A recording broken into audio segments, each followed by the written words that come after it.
Hi, this is Pat Moorhead, and we are back for the 6.5 Summit 2023, day one, talking about my two favorite topics, cloud infrastructure and silicon.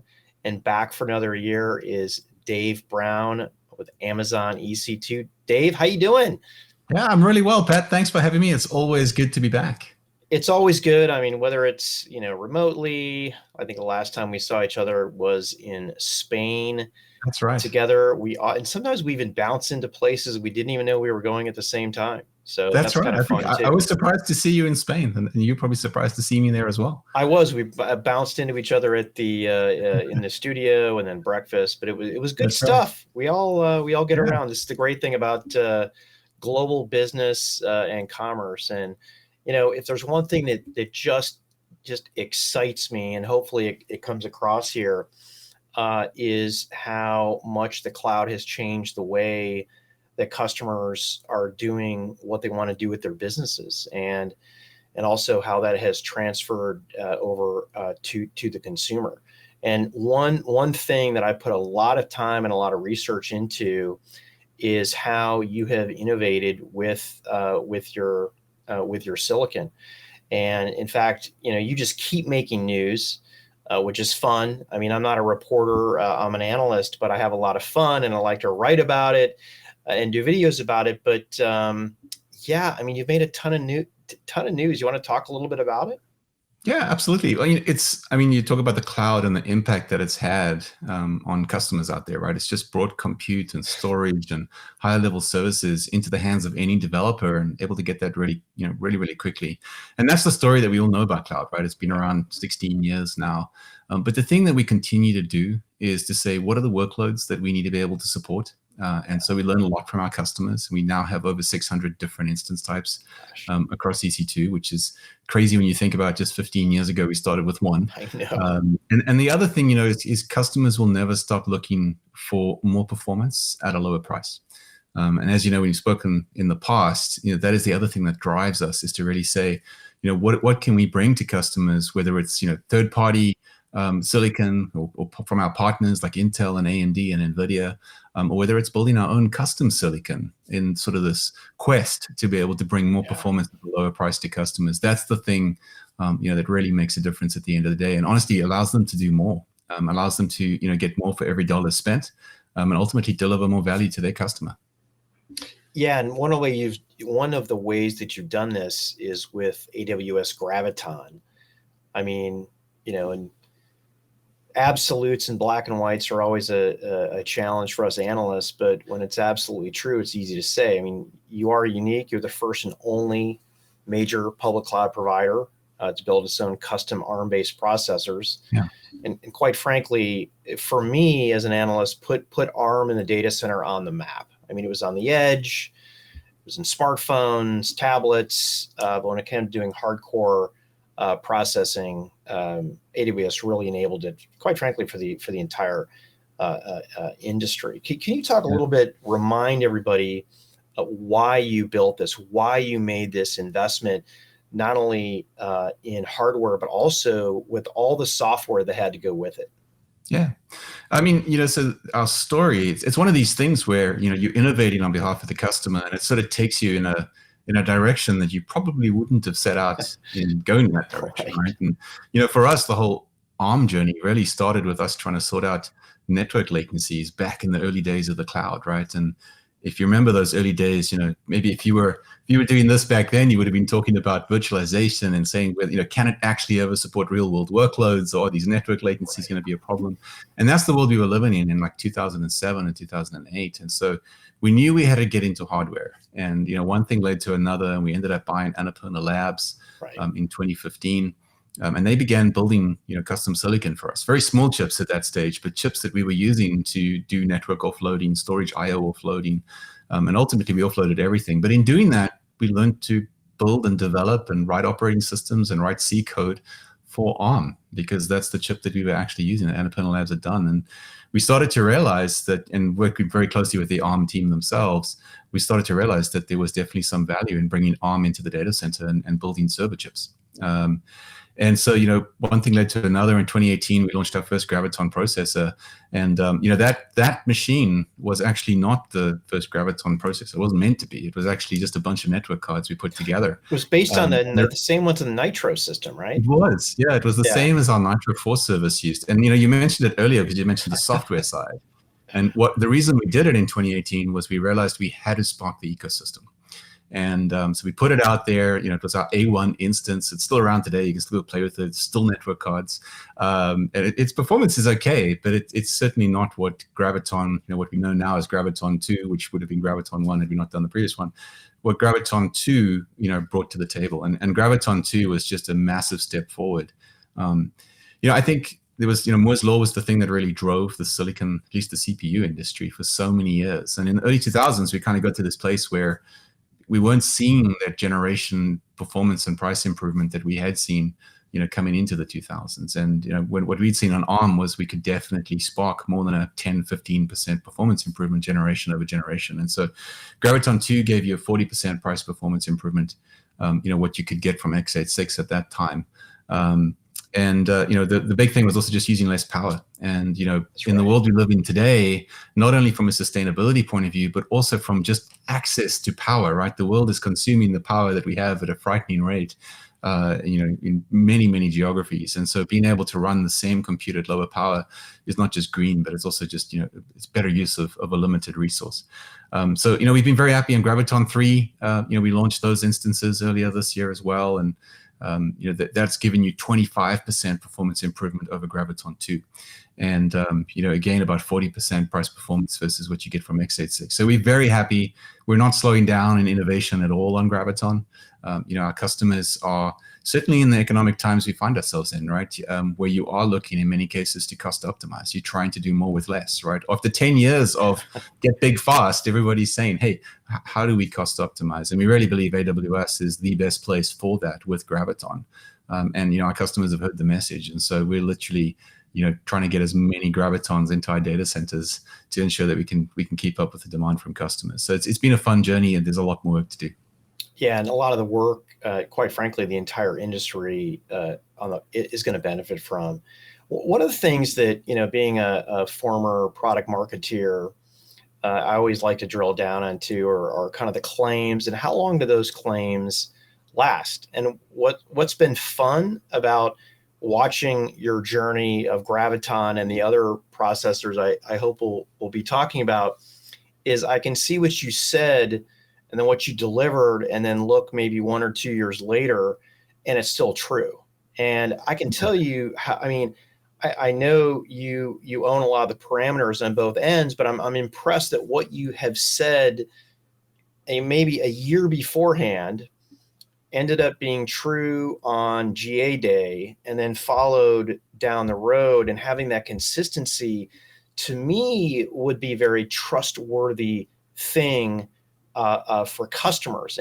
But one of the things too, it's hard to have some competing parameters happen at the same time, right? Yeah. Whether it's better price performance, lower cost, and lower energy. So is this something that customers can expect at the same time?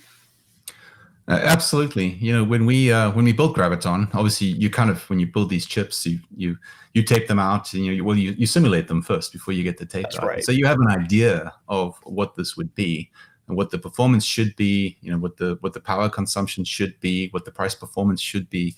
And obviously you only really get to see what it is once you've taped it out and you start to get the silicon back. It's always a nervous time, but with Graviton, we've been incredibly successful. We've been able to do that, first time, every time, and see really, really good performance. And one of the things when we give these 40% price performance improvement, or 60% performance improvement, or 60% power saving, we're not a benchmarking company, right? A lot of companies will try and benchmark and get the absolute best number that you can get, but most customers don't see that because that's right. They don't want to run the application in that way, and it becomes a bit of a benchmarking competition. And so what we actually do is we just run a whole lot of customer workloads, right? We run things like obviously SpecInt, but we also run real-world workloads like Memcached, and we run Nginx, and we run a whole lot of the database platforms. And we kind of look at it and say, it kind of looks it's about 40%, and to your point, customers have seen that. Some of them see a little bit less, some of them see a little bit more. It obviously depends on the application. Sometimes you might be IO bound and not CPU bound, and then it might be a little different. But on the whole, that 40% has kind of lived up to the claim. Obviously, the power consumption is such an important part for us as well. So when we design the chip, we're really trying to make sure that it is as power efficient as possible, right? Not only from as I said earlier, from a sustainability point of view, but we know what it means to consume power in a data center, and we know the impact of having a lower power consuming part. And it's just better for all involved. But we've seen it across the board. I often talk to customers all the time who have consumed Graviton and starting to use Graviton. And the amazing thing is, it's really across the spectrum, right? So it's from the smallest startups to really the largest enterprises, right? Some of them that honestly I didn't expect to be consuming Graviton at this point in its life cycle. They are making incredible progress. And to give you a few customers, like Sprinkler. As a customer experience management company, I think we all know them. They moved to Graviton, and they saw a 36% performance improvement in query, as well as a 40% price performance improvement. So, versus what they were seeing previously with x86. So it was really, that's a good one. Wealthfront as well. He's one of these robo investing companies on the financial side. They actually were able to save 8 hours of data processing every day by moving to Graviton. And then we just see a lot of customers who are looking to scale but don't want to consume the cost. And Graviton's a really great way of being able to do that. And so Instructure, it's an education technology company, and they were actually able to scale up. And they wanted to make sure they could scale without compromising performance while keeping costs under control. And so they used our C7G, our compute optimized Graviton instances, and they actually saw 30% performance improvement, as well as reducing their costs by 20%. So it's across the spectrum. And we're always interested if a customer comes to us and says, I didn't see it, right? Graviton is not what you claimed it to be. We're always happy to get involved. And normally it's something in the programming language. They're running an older version of Java, or they haven't optimized something, and we can normally help them get close to that 40%. So it's been really broad and really, really good. Well, the other thing you did is you didn't oversell the initial versions to be good for all use cases. Like, you really said, okay, this is what this chip does well. Hey, let's extend this with version 2. And oh, by the way, with version 3. And also, you also put the corresponding IO and storage around it to be able to handle those workloads as well. One thing I'm explaining to a lot of your customers, potential customers, and I think other analysts too, is, hey, don't be confused. Graviton is not merchant silicon. It's not built to. It's optimized for the AWS architecture in their data centers, and you put that in a full stack on top of it.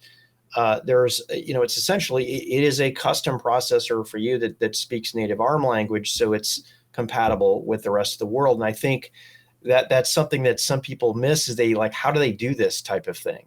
I think it's fascinating. So Amazon uses a lot of AI and has done it for a long time. And whether it's Alexa, whether it's recommender engines on Amazon.com, but also just by the data, AWS runs more machine workloads than any other cloud out there. And it has been fun to see kind of the resurgence in this conversation about machine learning, in particularly AI. And this year I saw a lot of really interesting announcements that I covered on generative AI. I talked about Bedrock. I talked about Code Whisperer, talking about the GA of Inferentia 2 instances, and then training TRN1 instances. And as we know, that has this gigantic capability to connect the GPUs together based on some special technology that you brought to the table. Can you talk a little bit more about these special purpose silicon for training, for inference, and the instances that customers can utilize? Yeah, absolutely.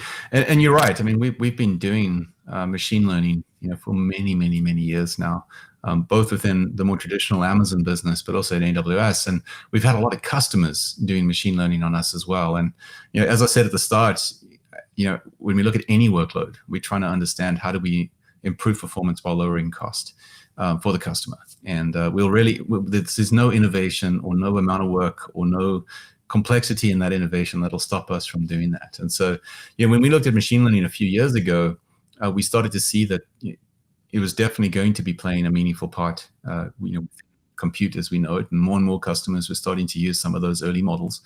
But we also knew that customers were not going to be able to deploy these models if we didn't get the cost under control. That's right. And so if we couldn't sort of have this leap of price performance improvement, customers were not going to do as much image recognition. They weren't going to do as much text translation, all the stuff they were doing.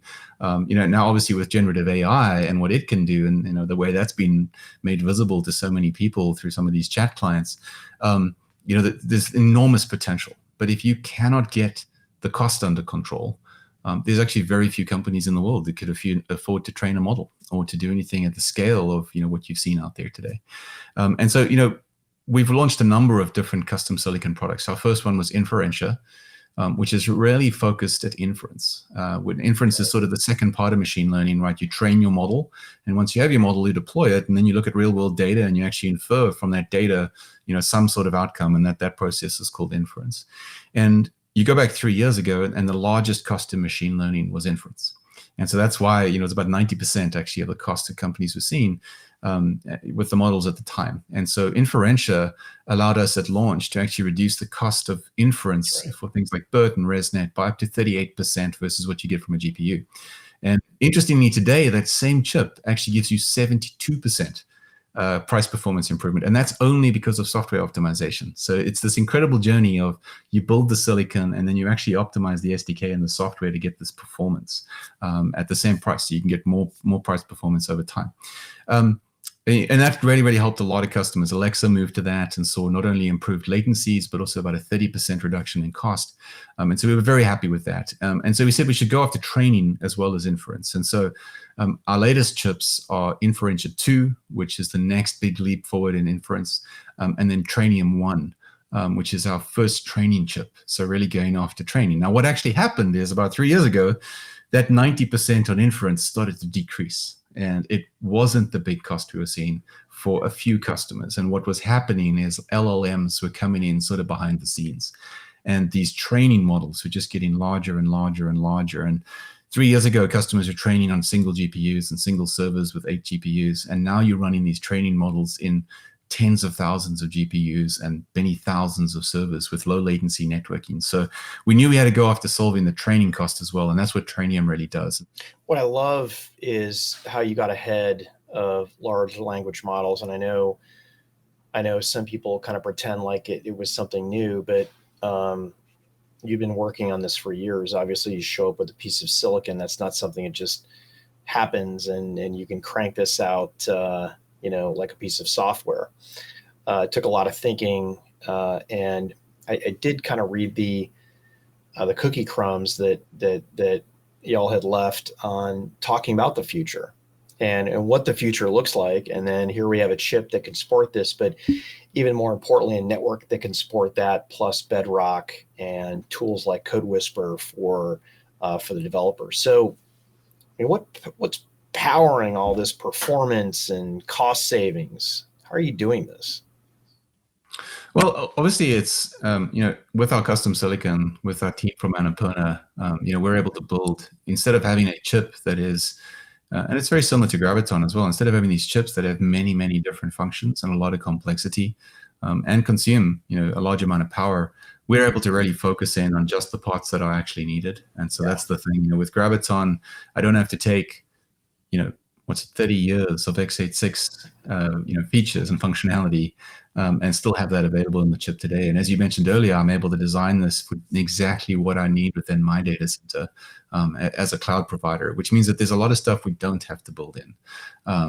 And obviously there's a lot of innovation that happens as well. And, obviously a cost point of view, we're able to do it ourselves. And so we're able to bring it to customers at lower margins just because, we're building these directly from the suppliers.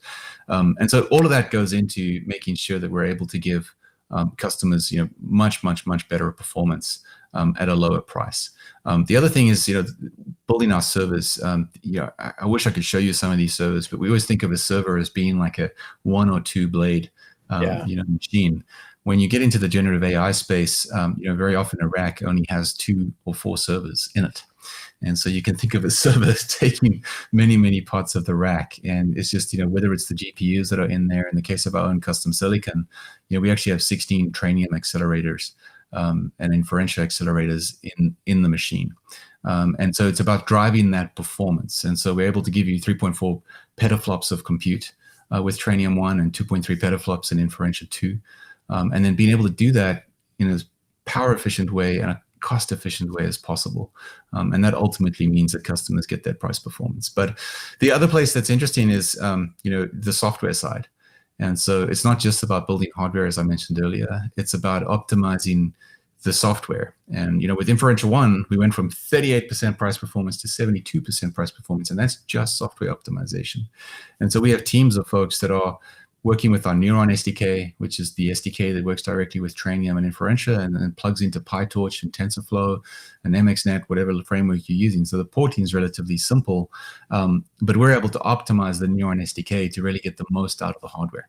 And that's something that we'll continue to do. We work closely with customers. We work on every single model that comes out, and we're really trying to, get out every single last bit of performance that we can to really get those models optimized. Yeah, it's clear to me that open models and then areas where companies are just really good at creating their own models. They might have a certain core competency in a certain area for various reasons, and applying those. I actually like where this is headed, and I believe that further democratization from Trainium and Inference, and just making this available to more people.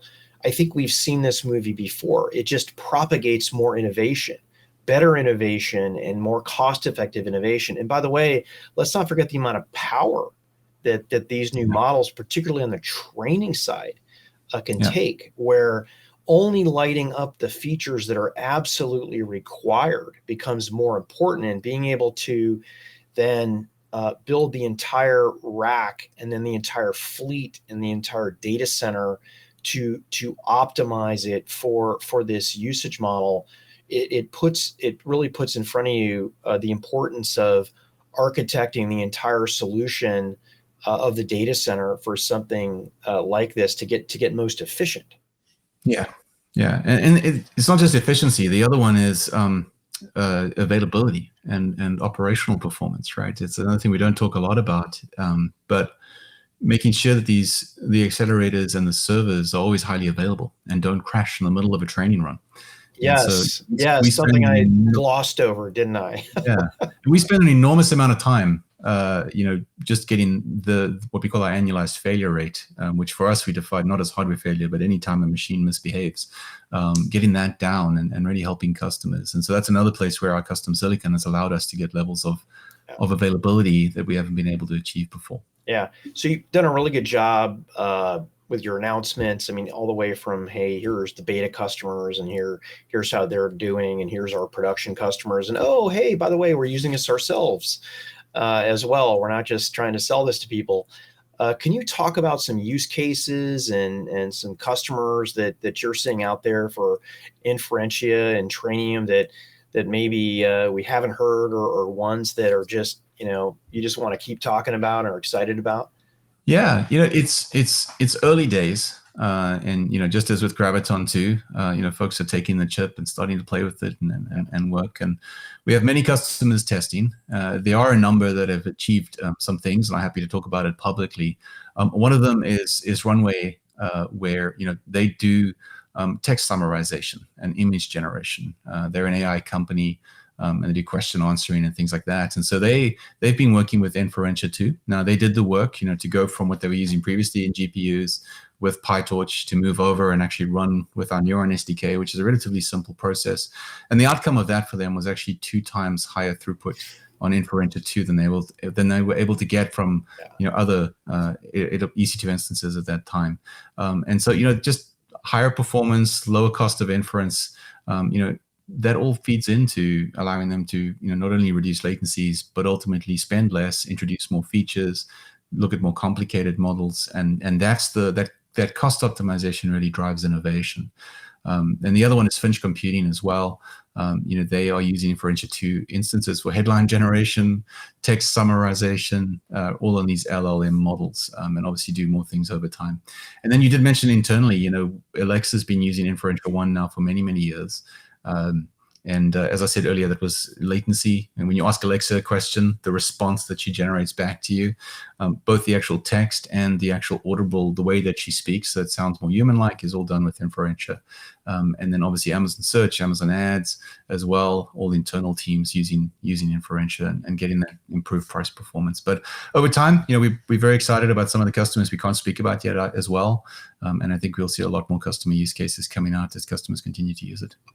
Yeah, Dave, always a pleasure to talk about how you are using your custom silicon to lower costs, maximize performance, really, it sounds a little marketing, but really unleash the developer capabilities out there and doing it in different ways. And I have to give credit for consistency. I mean, I think this is the 7th chip you and I have talked about, not even including, the 3 versions of Nitro before that we didn't have a chance to talk about. Any thoughts or anything you can share with the audience about the future? Yeah, I think it is that consistency, right? And as I said earlier, there's really 2 things. When I think about my organization, EC2, and the broader AWS, the first thing is learning about new workloads from customers. And so what is out there? What do customers want to achieve? What are the things that they would like to do in the cloud today that they can't do? What are the things that are too expensive? Those are the things we really want to be able to go after. And then, finding ways to give customers more performance at a lower price. Whether it's our own custom silicon or it's doing that with one of our partners like Intel or AMD, we've seen really, really good performance from them and great integration with the Nitro system, or NVIDIA, where, we spoke about Elastic Fabric Adapter networking and how well that's working with the NVIDIA GPUs.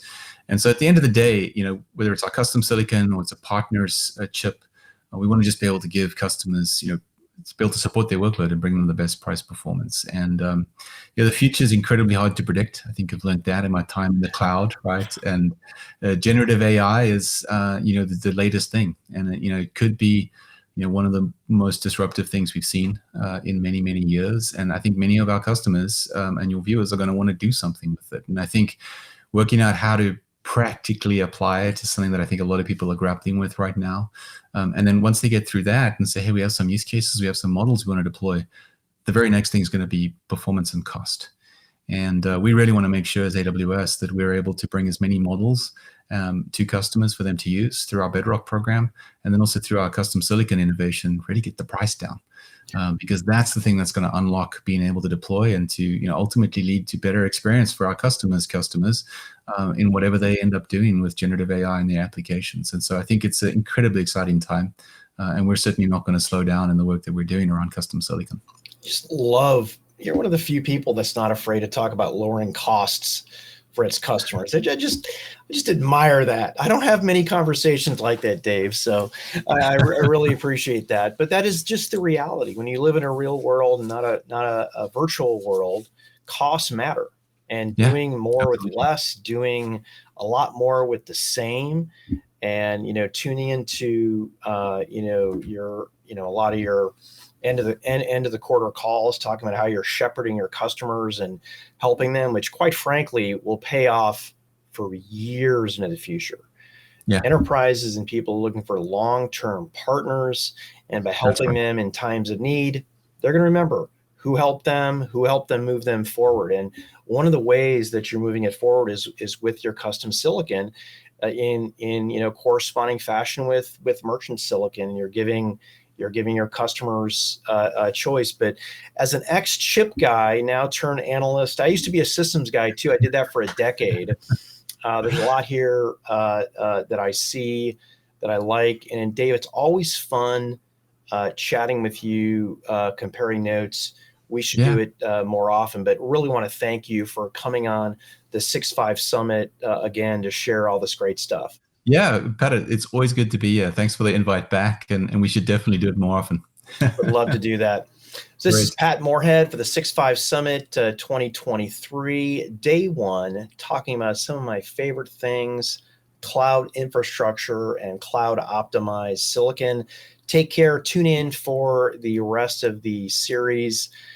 Clear out day 2. We've got an awesome day 2 and a day 3 coming. If you can't sit and just perpetually watch our videos all day long, you can do per view as well.